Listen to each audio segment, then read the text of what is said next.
Bonjour et bienvenue dans cette vidéo. Aujourd'hui, on va voir comment faire une mise au point manuellement avec un hybride Sony et on va voir tous les outils que vous offre Sony pour réussir, pour vous rendre la tâche plus facile.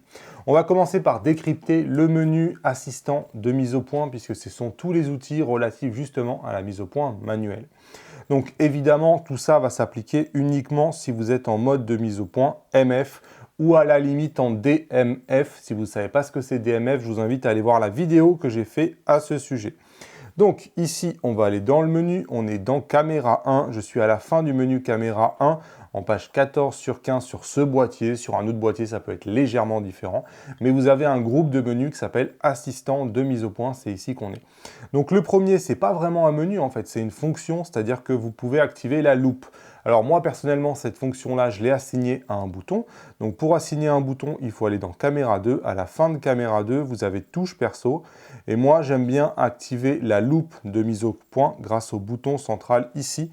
Ça veut dire qu'à chaque fois que je clique sur le bouton central, je zoome dans ma photo. Et donc ça fait un cycle entre les différents niveaux de zoom. Donc je reviens aux assistants de mise au point. Voilà, donc le suivant, c'est le temps de grossissement de la mise au point. Donc là, on vient de voir le zoom. On a vu que j'étais obligé de rappuyer sans arrêt sur la bouton qui me permettait de zoomer de façon à revenir à un moment donné pour pouvoir composer, puisque le but de zoomer, c'est de pouvoir faire la mise au point manuellement. Une fois que la mise au point manuelle vous paraît correcte, ce qui est important, c'est de pouvoir faire la composition et d'être juste au niveau des bords. Et donc, vous avez besoin de pouvoir voir votre image en entier. Je suis en train de perdre ma voix. Donc ici, vous avez la possibilité de lui dire aucune limite. Ça veut dire que vous avez tout le temps que vous voulez. Il ne changera jamais de niveau de zoom sans que vous appuyez sur un bouton. Moi, j'aime bien l'utiliser en 2 secondes, voire en 5 secondes. 2 secondes, moi, je suis assez peu patient. Donc 2 secondes, ça me va. En fait, ce qui se passe quand vous mettez un temps de grossissement de 2 secondes, ça veut dire qu'ici, je fais la mise au point. J'ai le temps pour faire la mise au point. Voilà, vous voyez. Voilà. Là, j'ai la mise au point. 1, 2, si je touche à rien, automatiquement, il sort de la loupe sans que j'ai besoin de toucher à aucun bouton. C'est ce qu'on appelle le temps de grossissement de la mise au point. Moi, 2 secondes, ça me va très bien parce qu'il sort automatiquement de la loupe et en fait, il estime qu'à partir du moment où j'ai arrêté de chercher la mise au point, il attend 2 secondes ou 5 secondes selon votre choix et automatiquement, il quitte la loupe. C'est probablement que vous avez fini de faire la mise au point. En tout cas, c'est comme ça que j'aime bien personnellement le configurer. Donc ici, ensuite, le troisième menu, c'est le grossissement initial justement de la loupe. Donc si vous vous mettez en une fois, ça va zoomer à 100% dans votre photo, mais 100% c'est pas beaucoup, sincèrement. Les Fuji sont limités à 100%, c'est quelque chose qui m'exaspère profondément. Moi personnellement, effectivement, je mets 6 fois, et si je pouvais, j'irais même jusqu'à 12 fois, parce que vous pouvez zoomer jusqu'à 12 fois, mais malheureusement, on ne peut pas avoir un grossissement initial à 12 fois, vous êtes obligé de zoomer une seconde fois via le bouton pour pouvoir avoir accès à ce mode de zoom. Donc ici, je zoome de manière initiale à 6 fois. C'est-à-dire que quand je déclenche la loupe, il est déjà zoomé à 6 fois minimum. Le menu suivant, c'est l'AF Loop de mise au point. En fait, dans ce menu-là, il vous dit, lorsque vous êtes dans la loupe, que vous avez zoomé dans votre photo, est-ce que vous voulez que la mise au point automatique puisse être activée? Si j'appuie ici à mi-course, par exemple, est-ce qu'il doit refaire la mise au point? Évidemment, quand je suis dans la loupe, c'est que je suis en train de faire une mise au point manuelle. Je n'ai pas du tout envie que l'automatisme AF soit activé, donc je le mets sur Off ici. L'aide de mise au point, c'est le fait d'activer automatiquement l'aide. L'aide, en fait, c'est la loupe. C'est le fait d'activer la loupe dès que vous touchez la bague ici de mise au point. Donc, concrètement, ici, je suis en mise au point manuelle. Je vais, modifier la bague de zoom. Je tourne et vous allez pouvoir voir que, il a zoomé tout seul. J'ai eu 1, 2, il va revenir. Voilà. Moi, j'ai l'ergonomie que j'aime bien, c'est-à-dire que il va activer la loupe tout seul dès que je touche la bague de mise au point. Boum, il est déjà dans la loupe. Si j'arrête de toucher ça pendant 2 secondes, automatiquement, il en sort. Donc l'aide de mise au point qui consiste à zoomer dans votre photo automatiquement dès qu'on touche la bague de mise au point, je la mets évidemment sur oui. Le dernier choix, c'est le règlement de l'intensification. Donc c'est ce qu'on appelle le focus peaking. Le focus peaking, il est là pour vous mettre en surimpression sur votre photo. il va vous colorer les parties qui sont en focus, qui sont dans la mise au point, en zone de netteté. Et donc, c'est le règlement de l'intensification, hein. Donc ici, vous pouvez activer le focus picking ou non. Si vous mettez non, ben, vous voyez votre photo sans aucune surimpression qui vous note à l'endroit où vous avez la netteté. Donc évidemment, moi, je le mets plutôt sur oui. Je vais le mettre en niveau plutôt élevé et je vais le laisser plutôt en rouge. Alors la couleur, on ne peut pas vraiment la choisir. Si vous êtes en train de faire le focus sur des tulipes rouges, bah, vous allez être gêné par la couleur rouge et vous allez devoir plutôt prendre du blanc ou peut-être du jaune.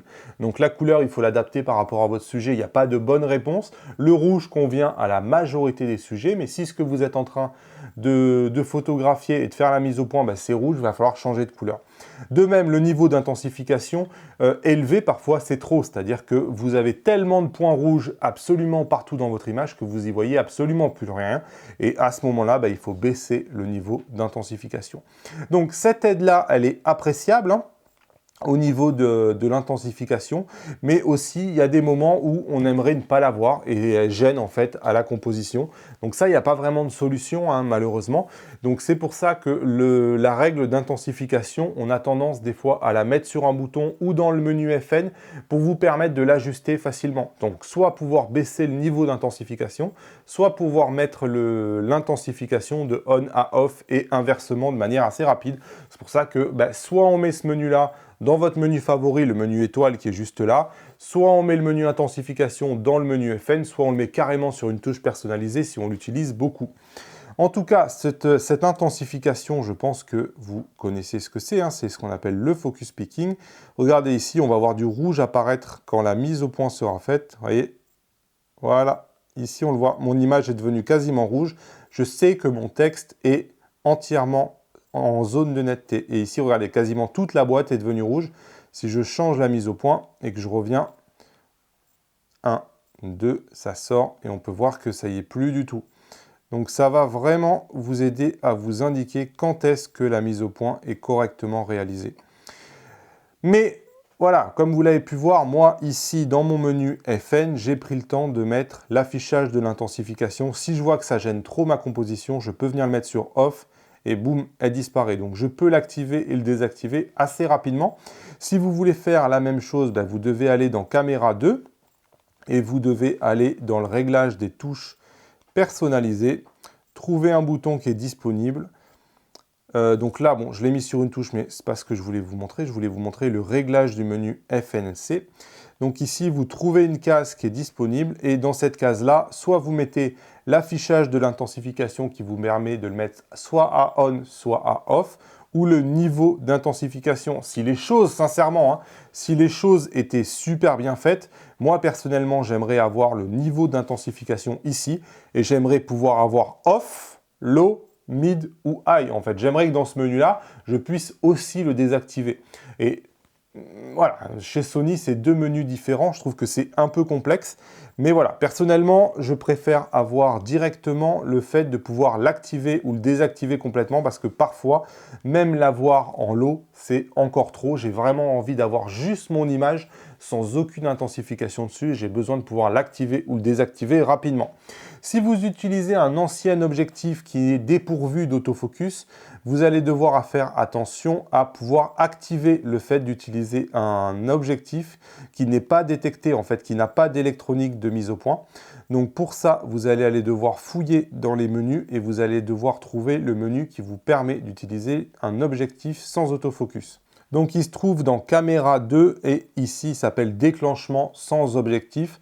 Il faut l'activer. En fait, déclenchement sans objectif, ça veut dire quand il ne détecte pas d'objectif. Lui, il croit qu'il n'y a pas d'objectif parce que comme il n'y a pas d'électronique sur votre objectif, il ne sait pas qu'il y a un objectif. Donc, c'est ce qu'on appelle le déclenchement sans objectif. Si vous ne mettez pas le déclenchement sans objectif à activer, il vous refusera la possibilité de prendre des photos et vous allez appuyer, vous n'allez pas comprendre pourquoi ça fait ça. Donc, autre astuce, l'intensification marche aussi en vidéo, hein. Évidemment, c'est exactement la même chose, sauf qu'il faut savoir qu'à l'instant où vous passez ici en menu vidéo, ben, vous avez un affichage LCD qui est dégradé. Vous avez la qualité de l'affichage LCD qui est dégradée. Et donc, c'est parfois un peu moins facile finalement de faire la mise au point. Il existe une petite astuce si vous faites de la vidéo, c'est de faire la mise au point en mode photo, entre guillemets. C'est-à-dire que vous êtes ici sur n'importe quel mode, peu importe, ça n'a aucune importance. Donc, ce qu'il est important de configurer, c'est que dans Caméra 2, vous avez un réglage avec bouton vidéo qu'on va retrouver. Voilà, bouton Movie. Vous vérifiez qu'il est bien sur toujours. Toujours, ça veut dire que dès que vous appuyez ici sur ce bouton enregistrement de vidéo, automatiquement, il switch en mode vidéo et il lance l'enregistrement de la vidéo. Du coup, ça permet de rester ici en mode photo, de ne pas passer le switch en mode vidéo. Donc, vous ne dégradez pas votre affichage LCD. Vous faites la mise au point avant de lancer votre vidéo. Donc, ici, hop, je fais ma mise au point avant de lancer ma vidéo. Voilà, ma mise au point, elle est bonne. Et maintenant, j'ai plus qu'à appuyer record. Et hop, à ce moment-là, vous voyez, mon affichage, il se dégrade. On le voit nettement. Hein. L'affichage LCD est dégradé quand vous enregistrez une vidéo. Et donc, vous avez pu faire la mise au point avant avec un bon affichage LCD. Puisque ici, je ne me suis pas mis en mode vidéo. Voilà, c'était une toute petite astuce. Si vous faites de la vidéo, ça peut vous intéresser. Une autre astuce que j'utilise, c'est un bouton personnalisé qui me permet de passer en AF ou en MF en une seule touche. Donc ce bouton personnalisé, je vous en avais déjà parlé dans une autre vidéo. Donc dans Caméra 2, hop, pour aller sur les touches personnalisées.